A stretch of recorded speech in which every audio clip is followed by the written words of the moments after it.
Hi, all. This is Rachel Hernandez, aka Mobile Home Girl of the Adventures of Mobile Homes podcast. Welcome back to another episode of the podcast. I've got here another special guest interview for you, my good podcaster and real estate investor friend, Candle Lockett, on the show today. And Candle actually had me on her show. She's a podcaster, Lighting Up Real Estate, a while back. And today, Candle's going to share her story and experience and expertise as a licensed real estate agent and real estate investor, and how it ties into her real estate investment business overall. Now, since there have been people who've asked me, Rachel, is it worth it to get licensed as a real estate investor, as a mobile home investor? I decided to bring Candle on the show to talk about the subject. So without further ado, welcome to the show, Candle.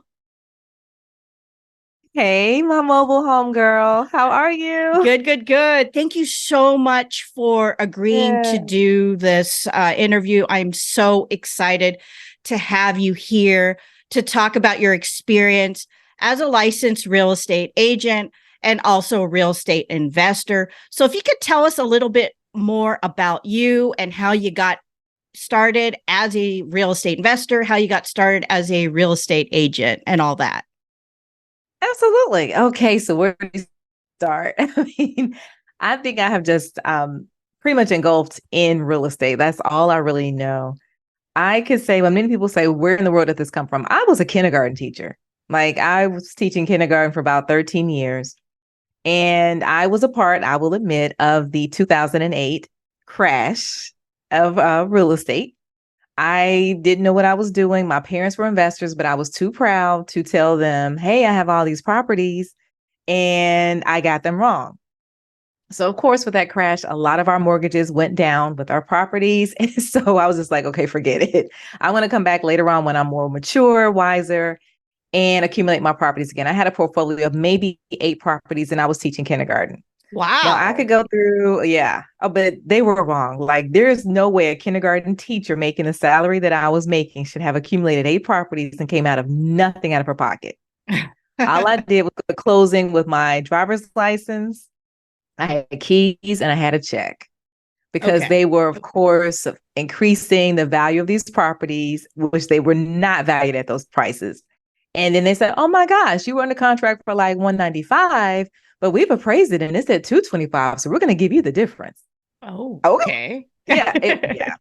So this explains why it crashed. We were doing things like that. And I was a part of it. And I was I would call young and dumb.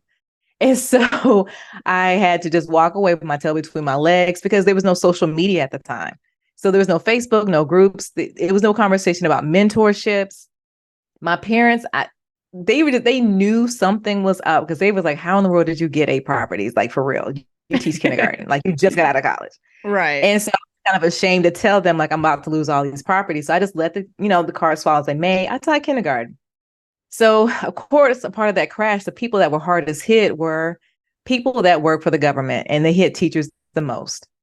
So for like 6 consecutive years, I was furloughed. They did not give us a pay raise. And then we were working for free. It would be days where they would say, oh yeah, once a month, you take off of work, you stay home and we don't pay you. And I was like, this is not living. Like I am behind. I was supposed to have this portfolio. I'm supposed to be retired by this certain age. And this is not it. So I saw a couple of my friends that were teachers getting the opportunity to teach in Abu Dhabi, UAE. Okay. And so I just so happened to just follow them one year. I was in the Facebook group and I was seeing how much money they were making, how they were living, and how they had goals with their money. And as a former educator, and I'm not going to say this for every educator, because I did see some that I work with, they were pretty good with their money. They were well off, but they're the people that I was around. Oh, we were broke. Like we would brag about how we were in the negative right before payday. Like these were the people that I was around. And this wasn't living. So to see another group of teachers saying like, yeah, I have nannies. Yeah, for spring break, I'm going to Switzerland or I'm going to Maldives just for a vacation. And I just bought some Louboutins and a Gucci bag. You don't hear teachers in the United States talking like that. Right. So I'm like, okay, let me just go overseas. And long story short, I taught over there a year and it was life changing. And my goal was to save up as much money as I could because we were tax free and come back and buy my first property and buy it the right way. Because by that time, prices were still cheap. And in Atlanta, where I was living, they were slowly coming back up. So I was watching the market. Well, long story short, I could tell you about my plans, but of course, when we have our plans, God laughs at him because he has his plans. And so my dad was diagnosed with a brain cancer. I can't remember the name of it, but I had to return early. So I was supposed to do 2 years or more. That was the intention, and come back and buy my first property cash. I didn't make it my first year. I had to leave Father's Day because my dad was in ICU. And at that time, I realized, like, oh my gosh, this is literally going to be my last Father's Day with my dad. And so my dad literally became Robert Kiyosaki's Rich Dad Poor Dad, and I didn't even know it. So he Wow. was showing me around all the properties that him and my mom had, like to pretty much say, I need you to be in charge. You're going to take these over. This is your generational wealth. And at this time, I'm just freaking out, like, oh my God, how am I going to pay my bills? How am I going to pay this mortgage? Because I had a property in Jonesboro, Georgia. And I was just freaking out, like, okay, if I stay here with you, of course, which I want to stay with you. I want to help you, go through your chemo and all these other things. But how am I going to pay bills? And just like Robert Kiyosaki, my dad said, I just need you to go around all the properties, collect all the rents, and that pays your bills. And I'm like, oh my God. My dad was Robert Kiyosaki the whole time and I didn't even know it. So long story short, that was me living financially free, and I didn't even realize it nor appreciate it really.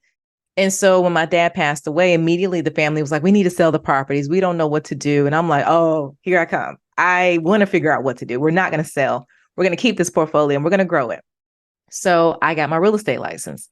I truly thought my real estate license was going to help me grow my portfolio. It didn't. We spent maybe a chapter on working with investors. That was it. And so I'm like, okay, this is helping me sell, but what's helping me become an investor? Right. So I mastered the selling part. So once I figured out like how to sell, I became an amazing like agent. Like I was in the top 10% in my brokerage at KW in Atlanta. I was on the advisory team. I mean, in Atlanta altogether I think they have a whole accumulation of all these Atlanta agents. I was in the top 10% there. I mean, it was incredible, but That's I a still big wanted market. to be. Yeah. Yeah, I did great. I mean, I was amazing at selling. I love to sell, but it was just like, this is not it. Where is my freaking portfolio? I'm supposed to have a house. And so I think, Rachel, it came from me when I was referred to an investor. He was flipping a property. He wanted me to list it. We went to closing.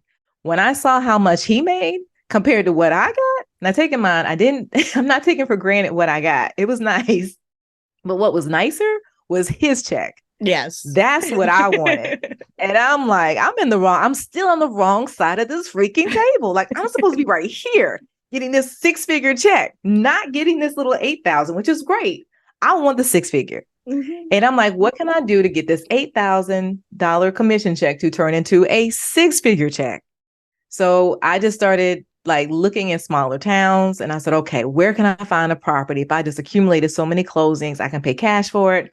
Then figure out from there how I'm going to, of course, get it financed with a hard money loan. So I knew a little bit, but still, all the classes that I took for real estate sales was not helping me become a real estate investor. So it was just still this thing that was just breaking me because I'm like, okay, I got a mentor, my client. I have Rich Dad Poor Dad gave me the mindset. See, my parents gave me the experience, but I still needed to know the knowledge. So I was missing something. Like, okay. It was like, okay, where is it? Where can I find this? Damn it. And there was nobody unless you read books. So of course I found, Keller Williams. He created the book about the millionaire real estate investor because he had the millionaire real estate agent. So I read the investor book and I fell in love. Like it was like my best friend. So I was like, okay, I'm doing it, saving up money. And I just bought my first property for myself as an investor.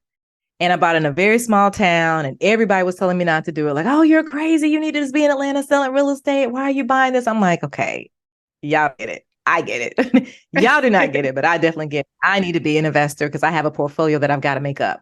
And I want all my properties back 10 times some. So I got the first property. I paid little, like maybe 47,000 for it. It's super amazing deal. It was a foreclosure. I had my real estate license. So I used that to my advantage to get the property. And when I got the property, it just so happened I put in the contract that I was also an agent. And so this agent that was listing the property just said, for some reason, you weren't the highest offer and you weren't the lowest, but I want you to have it. And that was a game changer. Like, I really need to find this agent and send him some flowers because he changed my life. Wow. Currently, I literally, and it was so funny because I had a college classmate that said he always wanted to be a contractor. He wanted to put a team together. And I was okay. Well, shit, I want to be an investor. I didn't mean to cuss. I want to be an investor. And let's just see if we can work this out. So he ended up working for me. He went well below his prices because he was starting out.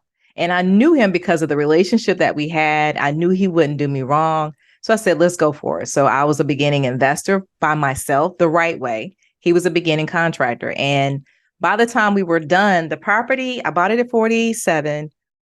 It ended up being valued at maybe 135. So it only put maybe 48,000 into it, which was really a great deal. So it was end up being a beautiful home. Like, people were driving by, the neighbors were mad at me for fixing it up. They're like, if you wouldn't have fixed up this property, you wouldn't have all this traffic on the street. And I'm like, are y'all serious? But this is a small town. Okay. So take in mind, you got this Atlanta girl coming to a very small town, and I'm painting the brick and doing all these things that make it look very modern. It was a lot for them. So needless to say, it just so happened, and I'm so grateful, when you have a hard money loan, they have to come and inspect your property. Well, they do an inspection and you have to pay for it before the hard money lender gives you more money, right? And I had to pay for an inspection. And every time I was paying for it, I never saw the inspector. I'm like, this dude isn't real. They're just taking my money every single time for me to get off. So I set the alarm on the house. And it just so happened this particular time, the alarm went off and I was in the town. And I was like, hey, I'm 5 minutes away. I'll cut off the alarm. And I got to meet the inspector. And he was like, oh, yeah, I'm just in and out your house. I just love seeing it, but I don't stay long. It's a small town. I got other stuff to do. And I'm like, I'm paying $300. I need to stay a good 2 hours. That's a lot of money. But anyway, we had this conversation and he was like, what are you going to do with it? I said, I'm going to flip it. He was like, no, I would hold on to this one for a second. Trust me, you won't mess up if you hold on to it for a little while longer, because I know what it's going to be appraised for, like that 135. I think if you just wait, you'll get more out of it. The best advice he ever told me.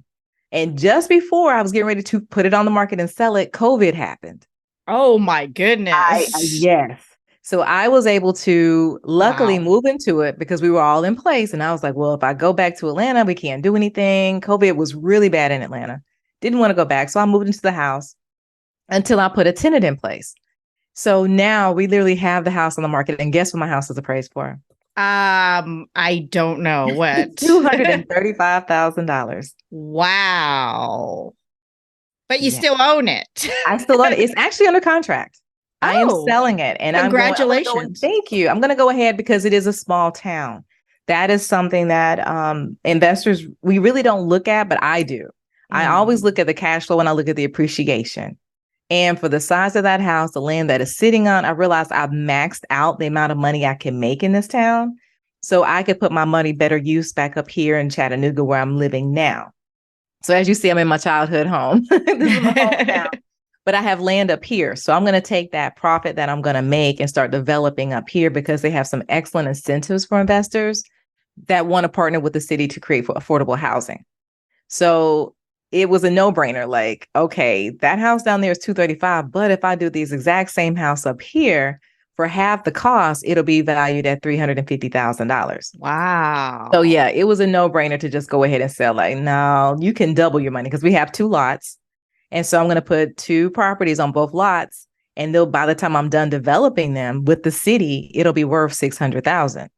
Wow. With the 235 that I'm making down. You know what I'm saying? So it's like, yeah, we're good. Do the math. Right? Do the math.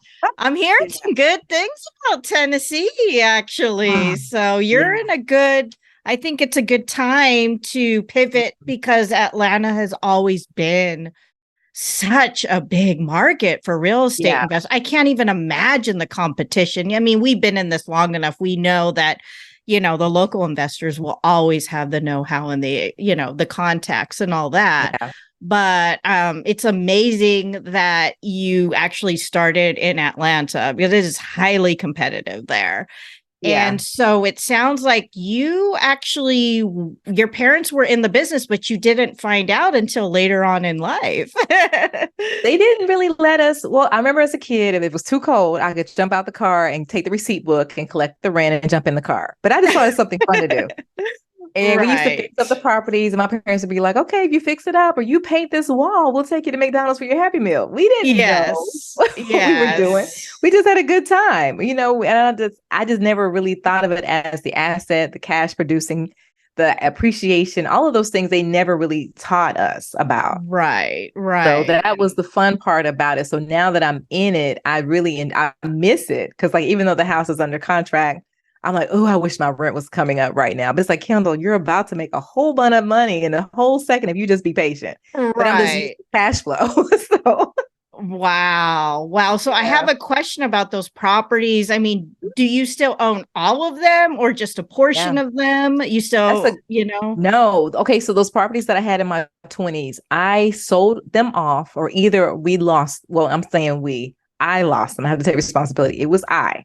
Mm. I lost them, or either I sold. Well, when I say we, it was really my agents, attorneys, people that I knew that were wholesaling. When I say we, that's what I'm referring to. Either we tried to sell them off, or either I just said forget it and I just let them go. Like it was one property I will never forget, Countrywide, which everybody knew about. I Okay. had a loan with them. And I remember I was at a party or somewhere in the middle of the week, and they had the nerve to tell me that they wanted that loan amount in full in like 24 hours. Oh my And I'm like, goodness. and I'm like, I just teach kindergarten. What are you talking about? You want this full amount right now? No. Wow. So Yeah.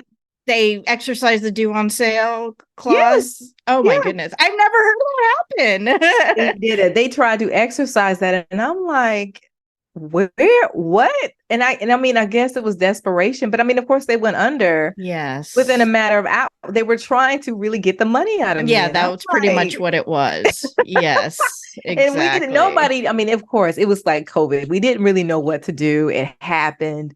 And it was just kind of like, for me, I was just like, well, at least I can continue teaching kindergarten. I'm young. I can start all over again. Because I was like in my early 20s. Thank goodness. Mm-hmm. So I didn't Mm-hmm. really just, stress about it. I'm like, okay, I got a lot of time to figure this out when the market rebounds. Right. Yeah, but yeah, it was crazy. Yeah, I can It's laugh about it now. we can all laugh about it We now. all can laugh about it. And I think a lot of people missed out on, I mean, it was for a lot, like I have personal friends that became millionaires because of the crash, because they were Mm, on the other side. Like they got in once we lost the properties, then they were able to get in properties for like right. $10,000, $15,000. I know people like that. Yes, Right. exactly. You're like, Right. what? Yeah. Yeah. Yeah. So while I'm still waiting for my credit to rebound, like they're getting all the stuff, but I was still able to get in. I Right. mean, and that's still people, there's still deals out here now. It's just a matter of being patient and finding out your terms that makes sense for you. But there's some deals out here. Yeah, and you never know where real estate investing is going to take you. I mean, I've said this in a recent interview, I started out as a bird dog wholesaler, single family homes, then became a burnout landlord, had single family homes, and then I sold my portfolio, became a mobile home investor, buy and hold, and now I'm wholesaling mobile homes. I'm helping sellers wholesale, sell their mobile homes. Nice. And right now I've got like three deals under contract, Oh, that's and awesome. my schedule is going to be crazy this weekend because everyone wants to see these homes on a Saturday, and I'm driving here and there. I got a list of all these people who want to sell it, and the sellers are like, "Let's sell it. I'm ready to move." Wow. So it's like I'm going back full circle, and I Mhm. thought that I would stay with the buy and hold, become the landlord, but I found, and I just released an episode with, I don't know if you've heard of Adrian Smooth, an author, mobile home investor. He enjoys being a landlord as a mobile home investor. I didn't really enjoy that aspect. I have a love hate Mhm. relationship with mobile home investing, real Oh, estate no. investing, the landlord side, the management side. I know how to do it. And I've hired property managers Yeah. to do it for me, but it's just never been my cup of tea. And I'm just enjoying going Right. in and out and doing the wholesaling thing. So it's just funny I get it. how, life takes a turn. But I want to get back to your story because you have a very interesting story. So it seems like you became an agent out of necessity back in the early part of Correct. your career. And I just want Yeah. to talk about that. What was your mindset going on during that time? Did you think that becoming an agent would make you a better investor, or did you want to get the knowledge to know the laws in the area? That's a great question. I had gotten out of, okay, well, I was teaching kindergarten Okay. back in the States. Now, this is like mentality from over there in opulence and rich and all that stuff, like police officers driving E-Class Mercedes and seeing Lamborghinis, and my students were rich, to coming back to the States where it was obvious that we were not nowhere near as rich as they were. And my Right. pay showed. I was extremely like stressed out. And because Right. I went back to the classroom and I was sick the entire year. I was okay, this is not it. So I tried, and that's the key word, try to be like a caseworker because I did have a Right. master's in counseling. And Okay. it was easy work. It was great money, but it just wasn't fulfilling. I Okay. really wanted to become that investor. And so I was kicking myself with not mad at God, not mad at everything that happened. It was just like, I really wanted to save up for my properties. That was Mm. my thing. So then one of my friends that was an agent just said, why don't you just get your real estate license? And that way you can sell, and then you will learn how to invest in real estate. So I never thought, oh, well, let me look at the curriculum before I sign up for this thing. I just said, okay, if it's real Right. estate is going to teach me how to invest in real estate. That's what I'm Right. thinking. It was so wrong. But I learned the laws because Right. I am a teacher. It was easy for me to understand the curriculum, and I love to learn. I'm obsessed with learning. Like I got to learn something all the time. So it was easy for me to figure all this out. It was just like, where has this been my whole life? Like I really could have benefited from this before I got my first property when I was in my 20s if I had my Right. license. Just Right. little things. Because we had to learn, of course, like the judicial process, foreclosure process, things like that, that most investors don't really talk about, Right. if this were to happen. And so when the crash happened back in 2008, I had no idea what was going on.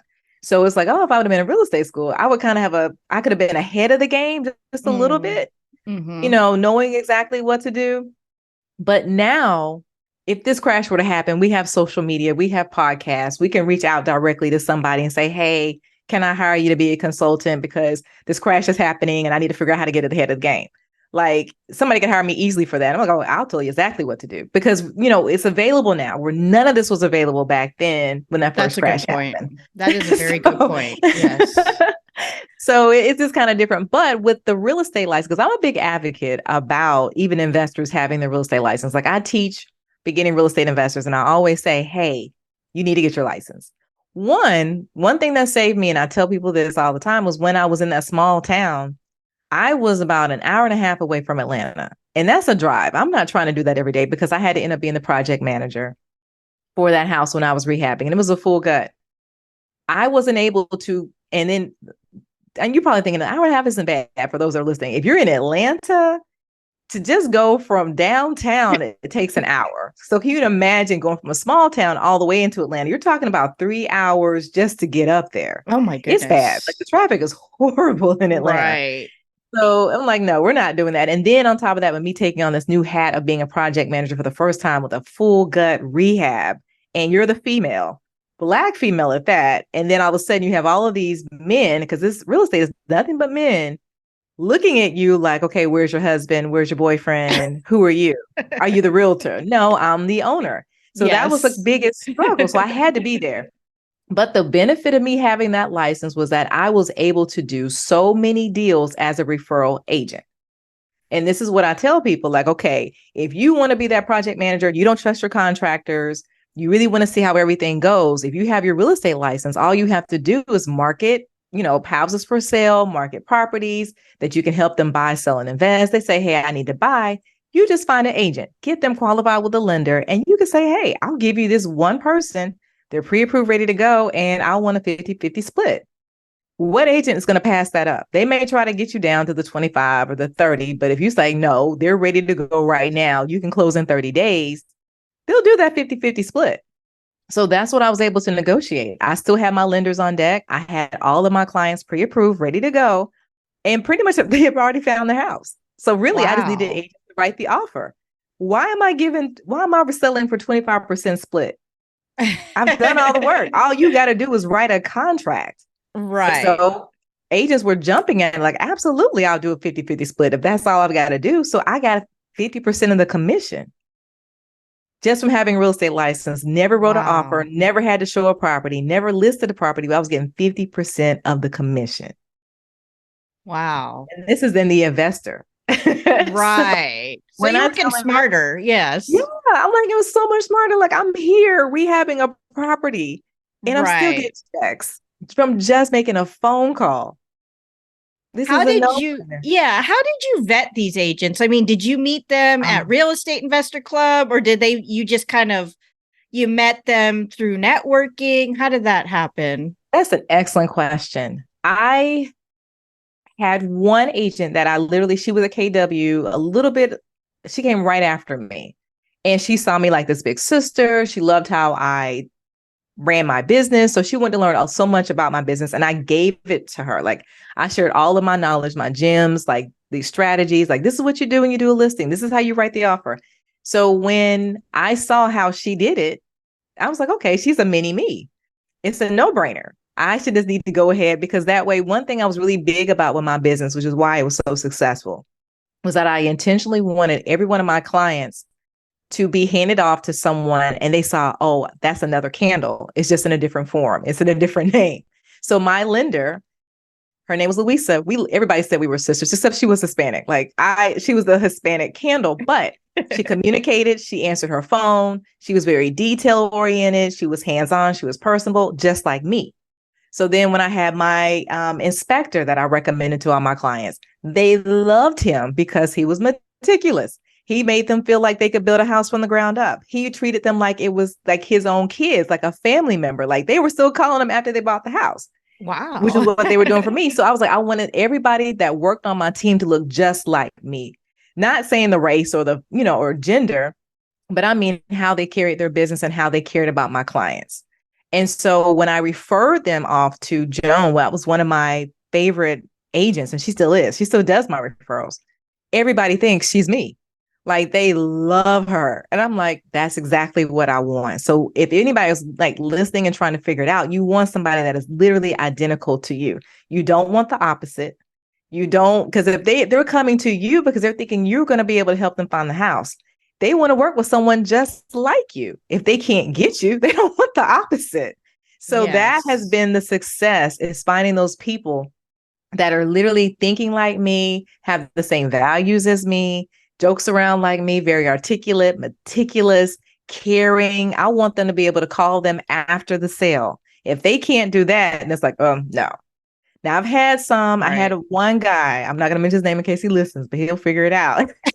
But he had one of my best friends, and I was down there rehabbing my property, and he had one of my best friends, and she called me just like in tears. And I'm like, what happened? And she's like, well, he just made me feel like he didn't have time for me. He had to go to another showing. I think I heard him just breathe under his breath one time. And I'm like, oh no, that's not me. Cause I go above and beyond. Like I'll stay till 8 o'clock at night in the dark if I have to. So she was expecting candle and got something completely opposite where I had to finish out that deal. And I didn't like that. And then on top of that, then he requested, because he showed so many houses, he deserves some of that commission. But I'm like, if you had done what you were supposed to do, I would have never had to take over the deal. So it's a great question that you asked that. And I would just say, find those people that are just like you. Even if and I understand someone will say, well, I really want somebody that may be a male. No, if they want you as the female and you're the agent, stay with a female agent. Don't try to switch it up. Yes. Exactly what they're looking for. And it doesn't even have to be about the race. It's about the personality and their work ethics. But just stick to that person. That has been my success and still is my success. Like everybody, because I just have these standards. Like I want them to rave. I want them to be excited. I want my clients to call me saying, "Oh my God, I just went out with Rachel and I just love her." If I don't get that, then we have a problem. Right. And that is the hardest thing, because I think it was Warren Buffett who said, these are the types of qualities, work ethic you want to find: honest, hardworking, Yeah. and reliable. And someone could be hardworking, someone could be reliable, but the hardest one is they're honest. And that is the hardest thing, to find someone It is. in all of that as a quality. And if you have that, it is really hard, because I do talk to a lot of investors who's like, Rachel, I'm trying to find an investor friendly real estate agent. Maybe I should have said, go talk to Candle, I'll find one, to work with, because that is the hardest part of that. I have always had a difficulty finding investor friendly agents for my own real estate investing career. Property managers, I've been able to. I think I'm more on that side versus the agent side. But I ended up just finding my own deals, but I know there's people like, I don't have the time. I need to work with someone.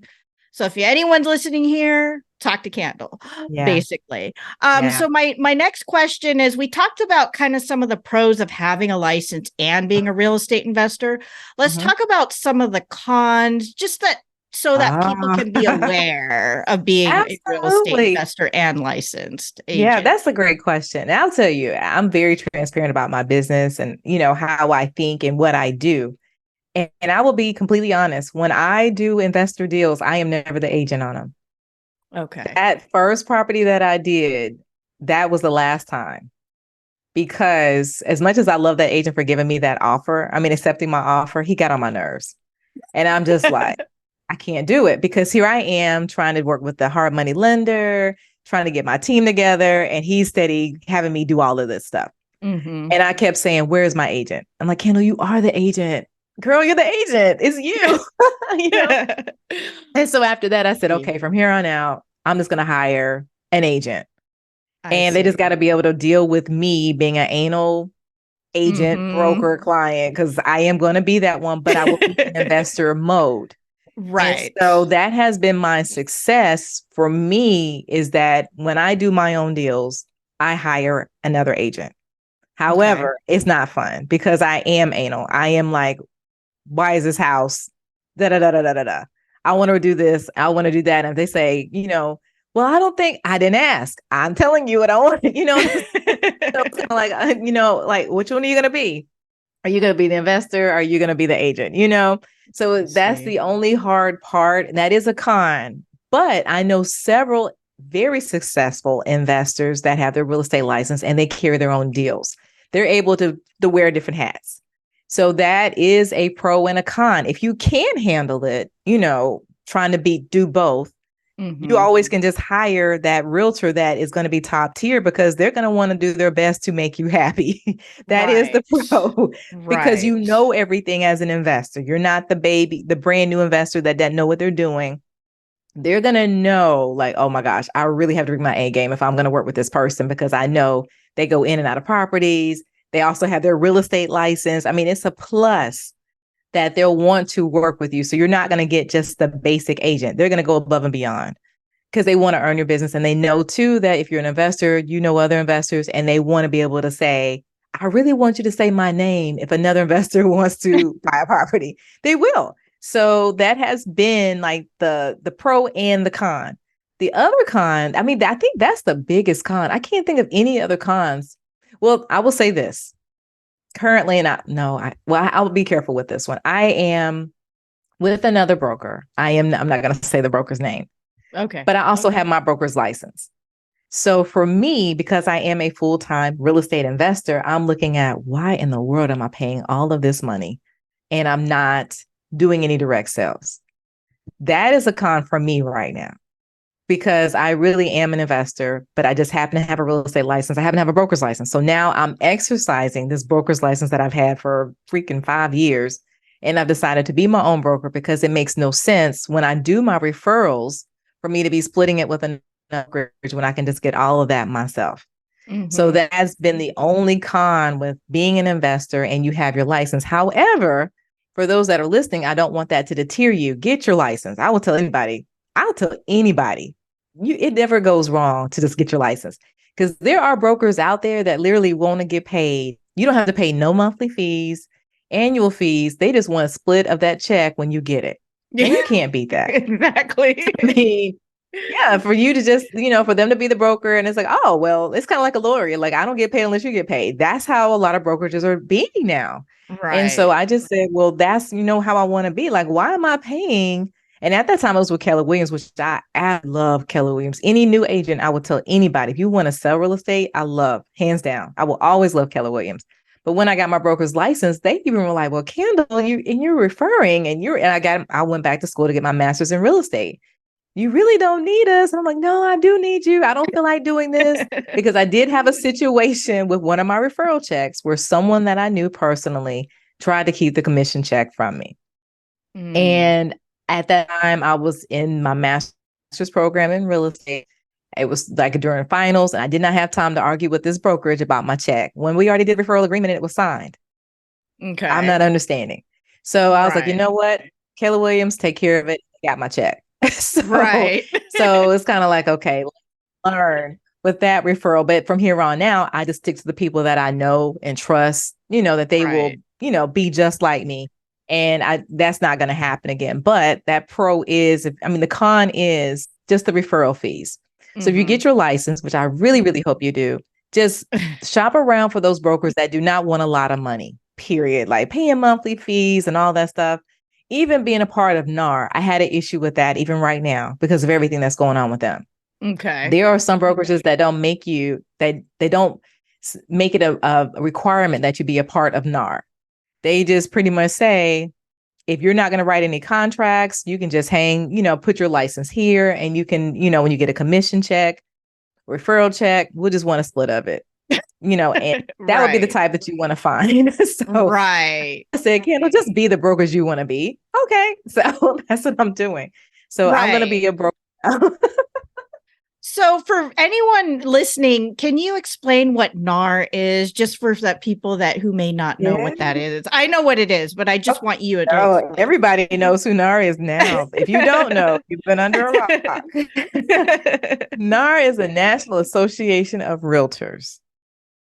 And they are an organization that is created and it was in our book when we were in school. They told us there's a difference between a realtor and a real estate agent.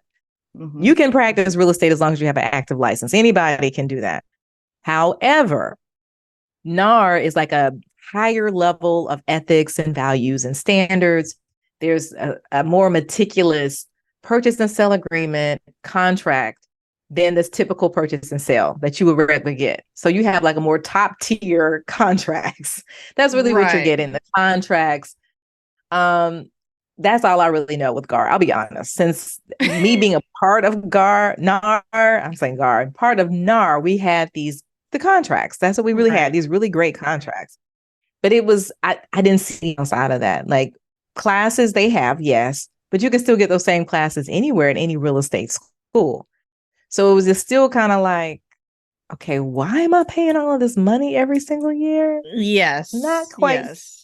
Exactly. Do the math. It's good to reevaluate your business every once in a while, especially as an investor. The other question I had, you are licensed as an agent.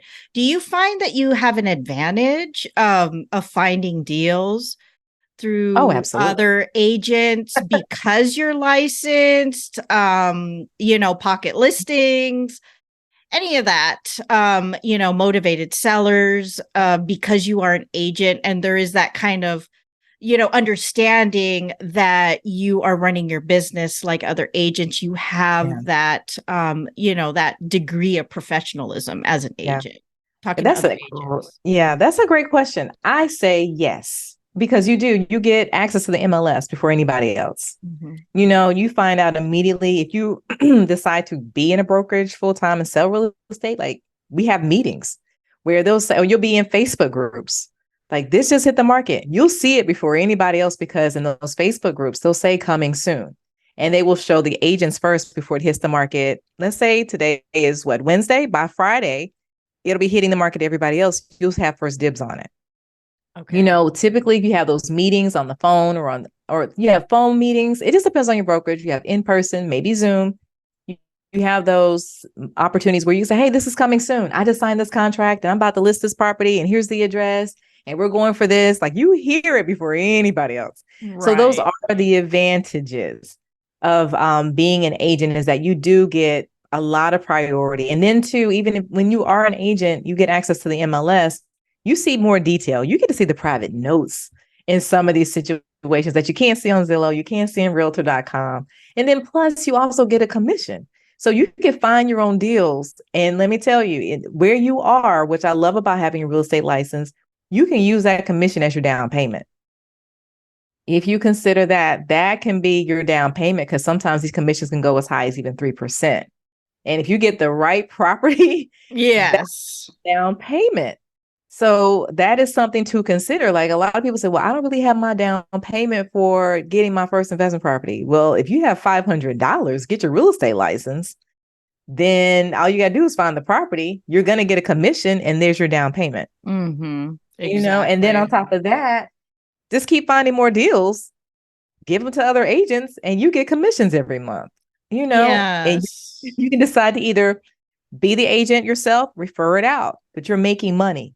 So that's why I tell people it's a no-brainer, especially if you're going to be in real estate, even as an investor, to get that license, because it's just money coming in. I just got a check 2 weeks ago. I don't even know nothing about this deal, but I got a check. And this is what you teach. This is what you consult on if anyone has any questions, and we'll get all your details at the end of the interview. Okay. Yeah. So let's talk about, it sounds like you're advocating for people to get their license if they want to be a real estate investor long term. Yeah. Let's talk about current trends that people need to be aware of. Okay. Because I hear all the time, and there's always these debates, will we even need real estate agents? They're, in the future, because it's such a, the industry's such a dinosaur, and there's, different sides of the coin. Will Zillow take over the real estate industry? Yes. And then, with the court case, with all that, can you talk about trends and what do you see as the future outlook of being an agent? Will it still be something that's around in the future, the MLS, for people who are interested in becoming an agent? Oh, that's an excellent question. Like, I really could just pull up a chair and get popcorn. We could talk about this all night, Rachel. Like, okay. Let's see. Where do I even start with this? I think from what I am seeing, I see a disruption in the real estate industry. Okay. I've always been good to predict the real estate market from what I see. I'm always been right, especially like with stuff that goes on in Georgia. I'm even looking at Tennessee as well now that I'm here. But I definitely see a disruption. I don't think it's going to be the end of these lawsuits. I see probably, I'm not going to say every state, but I pretty much predict Georgia's going to be next to be sued. Oh, okay. About those commissions, because the prices of the houses in Georgia are so ridiculously high. I see a lot of sellers getting together saying, you guys are the ones that rent up these properties because of all these commissions that you asked for. Because I know some people, agents that went as high as 7%. Wow. Yeah. So I know it's coming.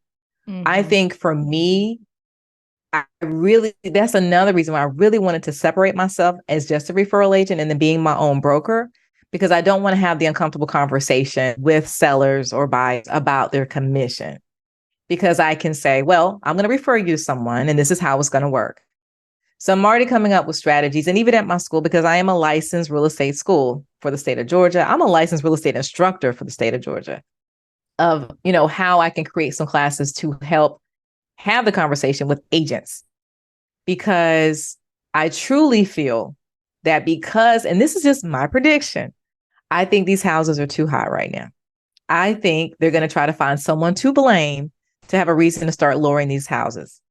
The same way back in 2008, when they came for the teachers and their salaries, to find some way to mitigate the cost and the furlough, they're going to start coming for real estate agents. I just truly believe it. They're going to come hard. I think the salaries are not going to be what they used to be. And I can't stress enough to the agents that are currently in the game right now to get your properties. I can't say it enough. I created my real estate school, and it is everything you take is CE credit. We have classes, for all 50 states on demand, and I teach real live classes myself, have other teachers. Every class that we teach is geared towards investors, agents that want to be investors, that cannot figure out how in the world do I get out of selling to being the owner. And that's on purpose, because that's what was missing for me, was that where is that freaking class? So all the classes that I teach are all words like, how does hard money loans work? How in the world do I get my first property? How can I shift? Because there's so many that want to do it, but there's not enough classes out there showing you how to do it. So because I'm that investor at heart, every class is about investing. I even have classes on demand, getting your first property, the ABCs of real estate investing, all of these things, because I feel that I'm trying to help these agents not be looking like, oh my gosh, I have to go back to this job because I'm not making the money I used to make as a real estate agent. I was trying to tell you, I'm trying to get you to get your properties now. So when the commissions get lower, you can fall back on your cash flow, or you can fall back from flipping a property because you're good. I'm trying, but they're not quite seeing it, but I see it, because you're right. Do we really need agents? Yes and no. We need agents for, in the sense, the education, but we can find the education on YouTube. We can find the education through an on-demand class. We can find the education through a podcast, right?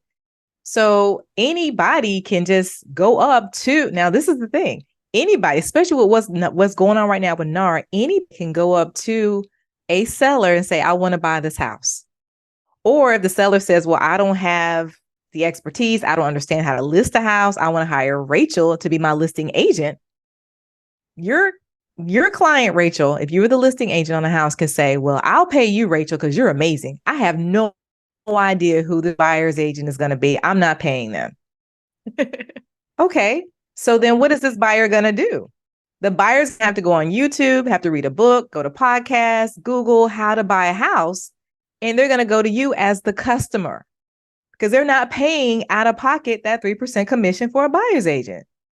This is what I see happening. If they start adjusting what agents are going to start making, you've got to be on that listing agent side, because that's the only person that's going to need one, is the seller to list the home. But these buyer's agents, they are really going to have to come with a lot of value. I mean, value like no other. They're going to have to come with finding a way to put their commission into this deal in the purchase and sell agreement, finding some equity in there so they can put their money in there. I mean, they're really going to have to bring a ton of A game to find that buyer that's saying like, oh, I really need you. Because either way, Rachel, if you're the listing agent, your job is to bring a buyer to this house for them to buy it. So you could just say, well, I cannot be the agent for you. You can only be the customer. You can't be my client, but they won't care because they want the house, So that's what I think is going to start happening. And eventually, I think we'll always have the listing agent. I think the buyer's agents are going to be what's going to be the option at this point. Yeah, because back then, before all this buyer agency representation, it was just the listing agent. It was just all that, the historical. Exactly. And then the buyer came, and then that came. And now we're back to what you're foreseeing in the future, Yeah, because it's funny, because most real estate investors I know, so I know some people who, I'm an investor, I'm an agent, but they do okay. But the ones that are really good at what they do, they're either an agent or they're either an investor. And if they're an investor, they hire an agent. And they could also be licensed like you, but they end up hiring an agent to do all the agent stuff. You know what I mean? So That's what I basically see. Okay, that's good to know. Let's talk about briefly, if people don't know about this lawsuit, can you just sum it up in maybe a few sentences or two, just what people need to Sure know? can. Okay.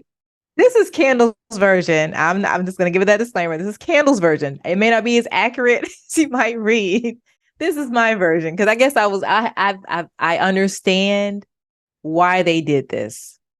Okay, so I'm very familiar with the one in Kansas City, like the bigger lawsuit that just happened in Kansas City because the sellers they got together. They just started having this conversation of why they had to increase the price of their house, because when you're selling a house, every seller knows how much they want to walk away with, right? Like we know our net, especially investors. Okay, let me give that. Okay, I'll take that back. Investors, we know what we're walking away with. Now, the typical seller, homeowner, may not have got an idea of what they may want to walk away with, but we know our numbers. Right. So as a seller, they might have said, okay, yeah, I know for sure I want to walk away with $150,000. Okay. But then it'll be, well, you do your net to seller sheet if you're the agent. Okay. Rachel, you want 150,000? Well, I've got to put my commission on top of that. So we got to add another 6%. And they're like, what? You know what I'm saying? Yeah. Like, why can't we just put it right at, and I understand paying you, Rachel. I'll give you your 3. Put 3% on top of it. Let's put this thing on the market. But now you're adding an additional 3% to increase the price of the house to pay another person. And so it does. And then wait a minute. And if you get the right listing agreement, the high-end listing agreement, listing agent, they'll say, I want 7%. And I've seen those. I see. And now, can you imagine? You're just fine walking away with your 150,000, but you have an agent coming in wanting to put a 7% increase on top of that price. Yes, that could be an issue. That is an issue. That is an issue. Yes, that's a big issue for sure. And then, like, what is the home worth? And then we've got to price it all out. Because I help sellers sell homes, but I'm more of a wholesaler. Yeah. But people know who I am. I've been in the business for a long time, and all the park managers are like, you need Rachel to help you sell your house. And I was like, hey, what do you want to get out of this? Yeah. I know it's worth this much. And they're like, Rachel, I just want this much. I don't care. You can make whatever on top, and I just had an interview, it was recently that, my latest wholesale deal, they wanted 30,000. I knew it could sell between 35 and 40. I asked for 35 to 40,000. I got 38, gave them 30. I got 8 in a span of 3 days, with the paperwork. I found a buyer overnight in 1 day, but clean and simple. But as an agent, it makes it complicated adding that on top, and that kind of segs me into, the difference though, Rachel, let me tell you the difference though. The difference is this was like an agreement. That's the thing. You have an agreement. And if they say, nah, I want that price, they can say yes or no. Right. In that, the reason why they were found guilty was because it was in writing that we were to, of course, charge this percentage and then split that percentage the buyer's agent. Oh. So that's where the issue was. I didn't know that. That's why they had to pay out, because they have it in writing. Oh. And it was like a requirement. Okay. And that changes it. Yes. That's where it changes it. Yeah, that changes everything. Yeah, that changes it. That segs me into what are your views on wholesalers as a real estate agent? Do you work? Well, I know you're not on the agent, so you're more on the investor side. Yeah, I work with wholesalers. Agents that work with them? Okay. Yeah, I've worked with wholesalers before. I love wholesaling. I think, for me, in my opinion, I think it is cleaner than what agents do. Mm-hmm. But another thing is too, I mean, there is no cap because we are limited to our 6%, Right. but it's just not. I just think it's quicker. It's just either you're gonna do it or you're not. That type of thing. Not, I mean, because it's as is property. It's just a lot quicker. Right. Um, but I mean, I'm pretty sure some agents like, I can't believe you just said that. Like, there's no regulation on this thing, and they do whatever they want. They don't have Yes, all the time. all the All time. the time.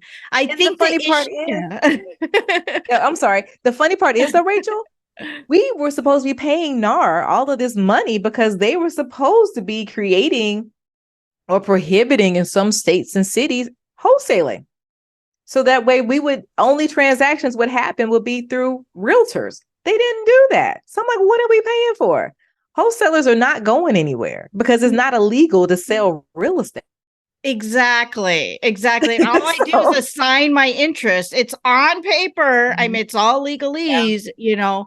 But the whole thing is, I think the issue with agents and wholesalers working together is that a lot of wholesalers, and I do my business differently. I tell the seller, hey, I'm making up a profit. I'm not just saying like, I'm going to buy it myself, and I'm going to bring in my quote unquote buyer, into the deal. I'm like, I'm making a profit. I'm going to find you a buyer, but you're going to make this much. And then I'm going to make one on top. Are we cool? That's it. But I think a lot of wholesalers do it the other way around. Like, oh, I got to talk to my partner and blah, blah, blah. And the listing agent's like, is this person for real? So I think that's where there's the, who is this person, kind of thing. That's why I kind of wanted to, see your views on wholesalers, and, it's funny because there's professionalism in the business and then there's unprofessionalism, whether you're an agent or an investor, all the way around. And see, the only thing too is like, even with the referrals, because I remember one time I had a friend, she's a wholesaler, and she wanted to give me her brother who was buying this beautiful home on a lake. And I remember she said, Kendall, can I get a split?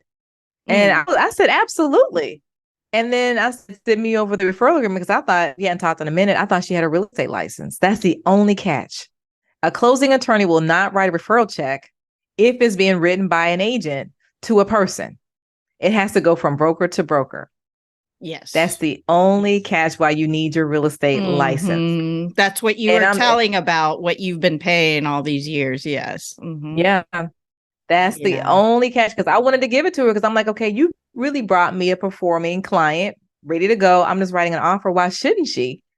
And I just couldn't. I mean, I reached out to my broker, like, no, she don't have a license. We can't send her a check. It has to go from one broker to another broker.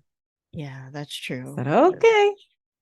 So if you ever want to be a broker, that'll be the next step. That is. Hey, we have classes at Kendall Real Estate Academy. Get that broker's license and be your own broker. And you get CE too. So yeah, right. You really, I mean, if you really want to do referrals out like that, be your own broker. I mean, this is the catch. You can't just do it overnight. You have to be an agent for 3 years. Then after the 3 years, you can get your broker's license and be your own broker. So that is a way that you can just be your own boss and not have to worry about it, and to give out all the referrals you want to, because all the checks can come back to you because you're a broker. Right. So, and which is what I'm about to do, which I've long time coming, but yeah, that's pretty much the only way to go with this route. Right. So we're getting down to the end of the interview here, and I just have a couple other questions to ask you. First of all, at this point, what is your investment strategy? I know you've done a whole lot of different things, and we've seen your business strategy for, being an agent, obviously that referrals, and that's how you make the money. But let's talk about your strategy being an investor at this point. You got properties. Are you going to be buying more properties? Are you going to be wholesaling, rehabbing, flipping, or all of that? That is a great question. I would say I've been really just like praying and talking to God about this money I'm about to make, because I'm selling 2 properties in this small town. I went and bought another one during COVID, really great price. And so I'm selling that one too. We're not under contract yet. So I have a really nice amount of money. And so we're like, what I'm doing now, because I got my master's in real estate. So it's like, okay, let's put this degree to use. I did it during COVID. Like I said, I love to learn. So I'm like, why don't I get real estate? So I got this master's. And so I learned, and it was so much I learned in this program. It was incredible. I want to now take this money because I'm good with the properties that we have now. I'm managing the properties that I inherited. I want to develop, which I'm going to do. I have land, we're developing, but I also want to, especially while these rates are still kind of high, I want to take advantage of that and probably be like a private investor and private equity investor on some deals. I am also looking at stocks. I'm kind of not exhausted with real estate, but I still want to learn some things about how to make money, make money. So I'm looking in the stocks now. I'm now doing some option trading. I'm day trading now as well. So I'm using that money. And I said, okay, what if we just stack all this money up? And so my strategy is I want to get probably about maybe 4 to 5 properties at the end of 2024, God willing, and get a whole bunch of them, get partnered with the city, because I'm going to do them all in Chattanooga if this works. Partner with the city, put tenants in place for affordable housing, and just continue growing my portfolio because they have great incentives here that I just can't pass up. That was another reason why I wanted to unload my 2 properties down there in that small town, because up here in Chattanooga, they're like giving grants away and paying for funding to build. I mean, they have $3 million for investors. Wow. And I'm like one deal right now, we haven't really gone into the paperwork yet, but I know with the lot that I have, I'm building. I think I got cleared for a duplex. I'm putting a duplex on it. And Wow. with that duplex, with the money that I make, I think I'm going to do a 2-1 on each. I can build it and the city's going to help me build it. They're paying a part of the cost just to build it. And I'm like, I would be crazy to pass this up. A lot of people are like, I wouldn't want the government in my stuff. I'm like, you're crazy, because I think they're giving me up to 40 to 50% of the cost to build. Wow. Exactly. And I I've heard already of own the those land. government programs. Yes, Yeah. yes. I'm like, I already own the land. They're going to pay 40 to 50%. Are you crazy? Like, no way. Before y'all change y'all's mind, I'm on. Here I am. I'm coming. Before, don't change your mind just yet. Give me a second.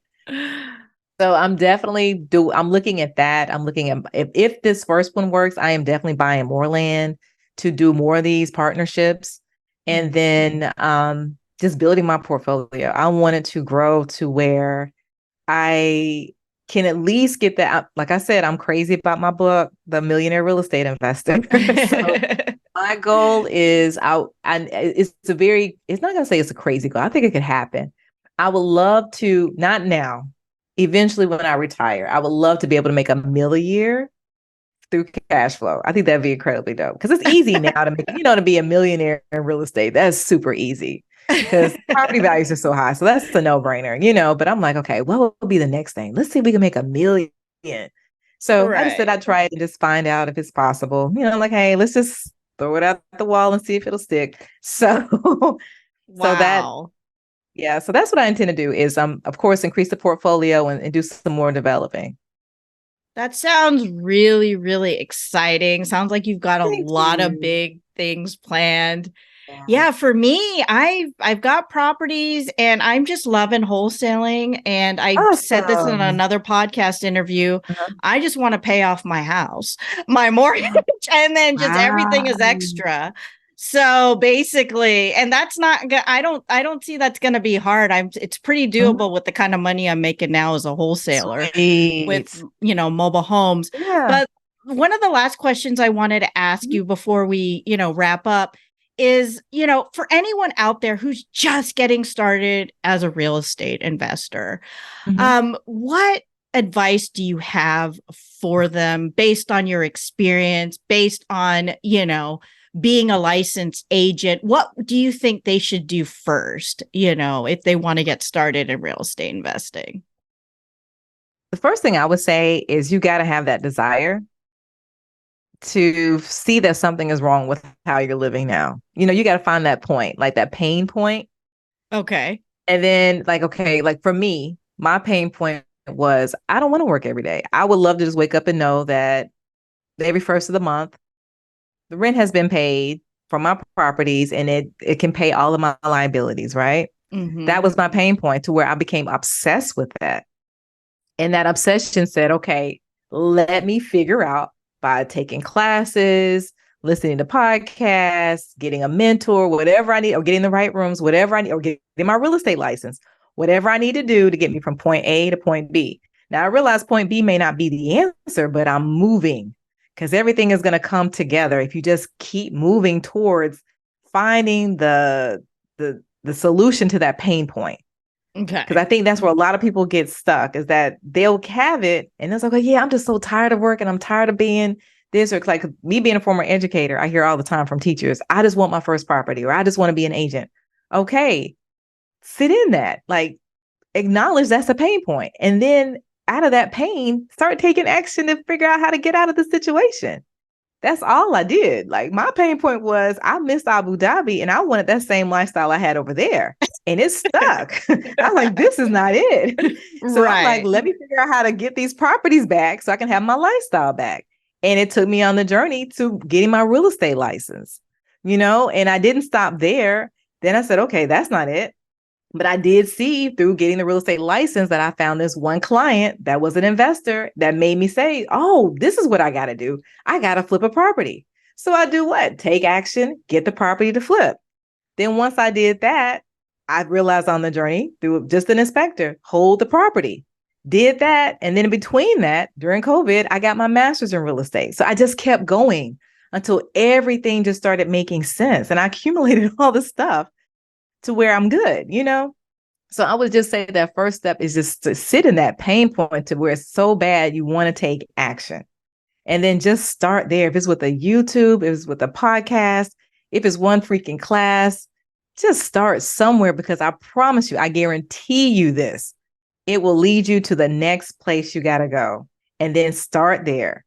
And it's just a journey. It's not a destination. This is the journey because you could never tell me after all of that that one time of being in Abu Dhabi that I would have accumulated all of these things, the properties, the masters in real estate, a real estate school, a real estate or agent, a broker, licensed instructor.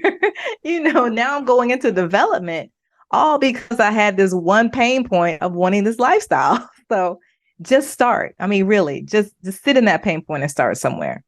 Yeah. And that's one thing I can't stress enough. You get the education along the way. You learn it along Yes. the way. Yes, there's all these podcasts and books and resources out there, but until Mhm. you take action, everyone has a different experience. Candle has a different Yes. experience. I have a different experience based on our personality and how we run our businesses, the types of people we interact with.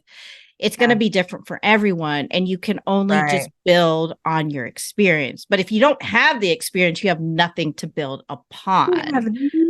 nothing. Like right now, I said Exactly. I was going to take this chance and I said, okay, let's just step out of this, see if we can figure out options. Right.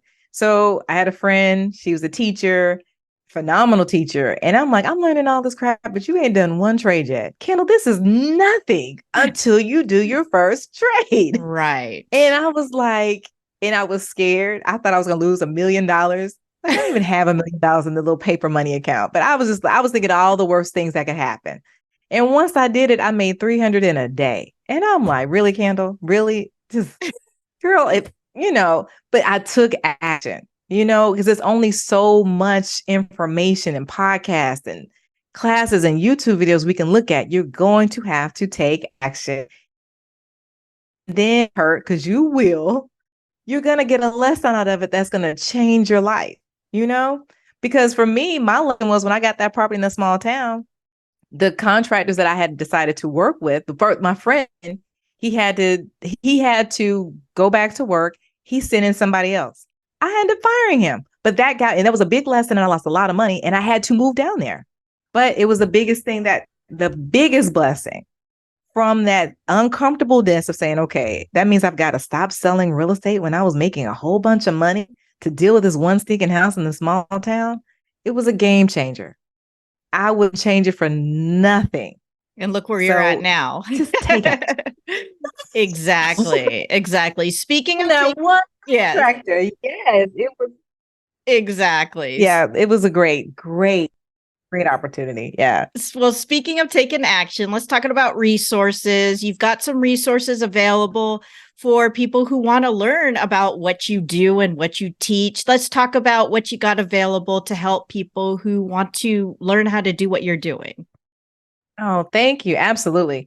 So I really came from that place of I want to be that change. What is it like? It's that quote about be the change you want to see. So Yes. for Yes. me, starting real estate, because I truly wanted to be that investor, I never wanted to be the agent. I want to see, like right now, seriously though, I really want to help agents because it is a dire need for agents that want to become investors.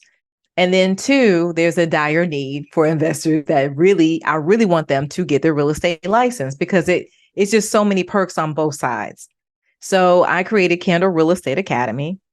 It's an online educational platform. All the classes are online. We are going to do one class we're going to do pre-license. So if you want to get your real estate license right now, we're going to start the class in January, but this is going to be in person and we're going to be down in Middle Georgia doing this, like outside of Macon, Georgia. And I have an instructor down there, but we have CE classes that we do live online. It's a virtual through Zoom. I teach. We have another class coming up soon at the end of November. I don't know when this podcast is coming out, but we're doing one with an agent. She does nothing but probate properties. Now, this is a great incentive for not just agents, but also an incentive for even investors because they want to understand how to get these properties because they're always out there. Someone is always passing away, and we have these properties, and we don't talk about how to get them enough. And this agent, she does nothing but list these probate properties. And we teach this class. The first time she did it was phenomenal. They wanted it back. So we're bringing it back again. I do a class on even for agents, how to even work with real estate investors. Because you brought up a great point, Rachel. There's a lot of agents that have no idea how to work with investors, and it's a dire need. And they're afraid to work with investors. And I'm like, are you kidding? They're repeated business over and over and over again. This is who you want to work with. So I created a class on how to work with investors. That's even an on-demand class right now. So you don't have to be at live. I've recorded it. You can purchase it. We have classes on with hard money lenders, even just traditional lenders for investors, and even how to navigate all the products that are available right now in this market. Like, okay, right now we have high interest rates. So what can we do to get our offers accepted? Or what can we do if we're a first-time buyer and we want to get in this market? What are the exceptions and what can we look for and what to expect, in 2024? So it's always a class that's geared towards on purpose and intentionally for real estate investors and agents that want to be real estate investors. So that's what we're pretty much doing and beginning real estate investors right now. And then two, we have an advanced class. I have cohorts. Every year I do a cohort with investors that are either beginning or they're intermediate. They want to grow it. And we started off with just, of course, our goals. And then we start off with the beginning. And then the funny part is with a cohort, every year, I didn't think once you join my cohort, you're a lifetime member. So you can come in any year you want to. I have some from the first year that say, okay, I'm ready. I need to restart. I need to get like set our goals. I need to figure out what my goals are going to be. I need to get started. I got to get more properties this year. They will come back and join the whatever cohort we have going on. They'll come back and join it just start all over and get refreshed, get ideas. And when I tell you the first time I did it, it was my first year I was getting my master's.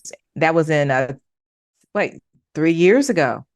And we did it. And I was like, oh my gosh, this is working because the first one of my students got a property. Like she purchased a property. She wasn't trying to do a wholesale deal or a flip. Like she was going to hold it. And I'm like, oh my gosh, this is actually working. I'm creating investors. So then this past year we did it again. And every one of the members, we all have properties. We're either rehabbing them, we've sold them, we were under contract, we're under listing, like all of us have properties. So I'm like, this works. So we're starting up another cohort going into 2024.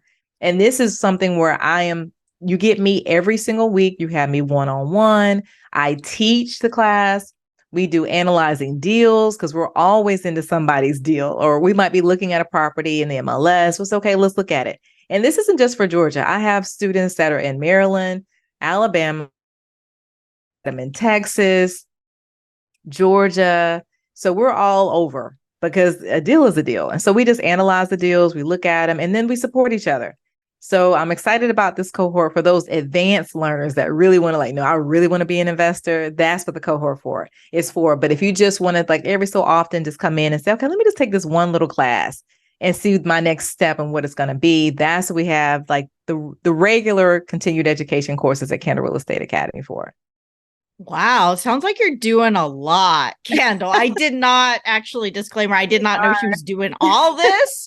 So this is my first time hearing about the academy and all the different resources that you mentioned. So for anyone interested, how can they get a hold of you? What is your website, your social media, all that? Okay, so my website is candlerealestateacademy.com. Candle, just like my name, Candle.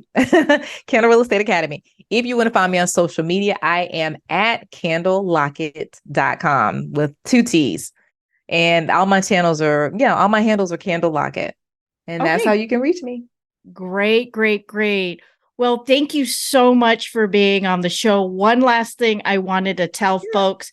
Candle's actually the second person that I know through my entire real estate career or as a real estate investor to have her master's in real estate. I only know one other person.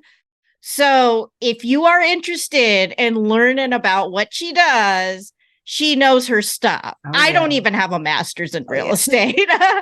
I my degree, what I got has nothing to do with real estate. I'm a humanities major. I'm a philosophy major.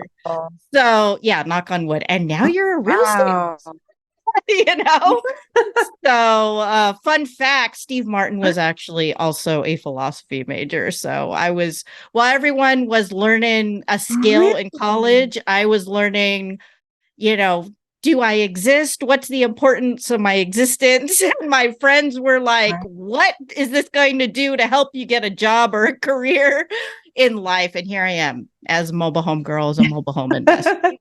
So with that being said, I just want to thank you so much for being on the show. That's amazing. Yeah, that's a fun fact. If anyone doesn't know. This was so much fun. Yes. Thank you so much for having. So you galvanized me. I have to come back on your. You have to come back on my podcast. I am so inspired about this conversation. Oh, yes. I've got to start and you have to come back on my podcast and maybe in my membership program as well too, to talk to our members about more advanced strategies. So for my membership program, absolutely. But without further ado, I just want to thank you for coming. And everyone, if you have any questions for Candle, you will be sure to check her out. I will put all of the links here to the resources in the show notes. This is Rachel Hernandez, aka Mobile Home Girl of the Adventures of Mobile Homes podcast, signing off. See y'all next time. Bye.